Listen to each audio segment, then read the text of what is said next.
also want to talk about the fact that how the face of this terror blast is perhaps Dr. Shaheen. And we have more details that have emerged on Dr. Shaheen.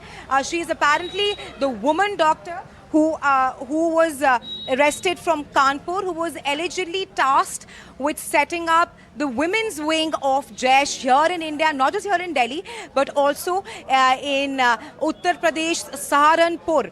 As per sources, Dr. Shaheen was in constant touch with Jaish chief Masood Azhar's sister. Now, that's a big revelation here, and how perhaps just establishes how Dr. Shaheen has been the central face of the blast here in Delhi. Now, remember, Masood Azhar is one of the key masterminds of the 26/11 attack here in India. Sources have also told that Dr. Shaheen was involved in opening recruitment centers here in Delhi and in Saharanpur, and she was also in constant touch with Afra Bibi, who is the wife of the nephew of Jaish chief Masood Azhar. So clearly a strong link there between Dr. Shaheen, who again taught right here at the Al Falah University, and she had direct links with Jaish as well.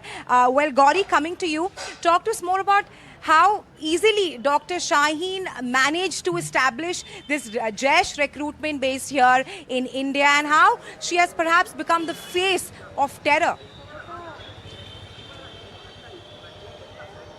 Indeed, Prahisha, you very clearly pointed out and you highlighted some aspects as far as Dr. Shaheen is concerned. But, you know, I want to walk our viewers through Dr. Shaheen's bio, and that probably sums up just how significant this white-collar terror, white-collar crime that we've been talking about the last 3 days. When you talk about terror taking a white-collar face, one just needs to look at Dr. Shaheen's bio. Here was someone who actually did exceptionally well in her studies. She did very well. She cracked the government medical examination in her first attempt. Then she was posted in most prestigious set of government colleges, whether in Kanpur, whether in elsewhere in the state of Uttar Pradesh.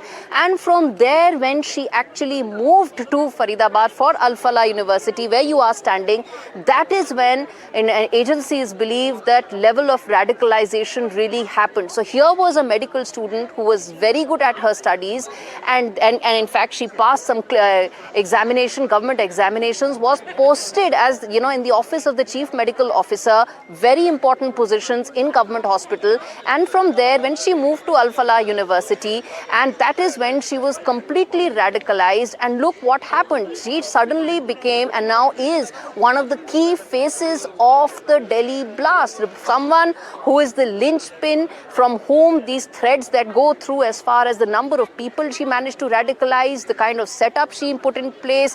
Also logistically, she is now extremely important for the investigative agencies to put all of this together. So that really sums up the role as far as Dr. Shaheen is concerned. It was not just someone who was extremely good at understanding what all it takes to put this explosive material together, not just someone who was just completely radicalized, but to an extent to actually become the backbone as far as logistical planning, support, all of that is concerned. And that is something that has left many people completely zapped, because that really shows you the true picture, the true face as far as white-collar terror is concerned, something that we've been talking about.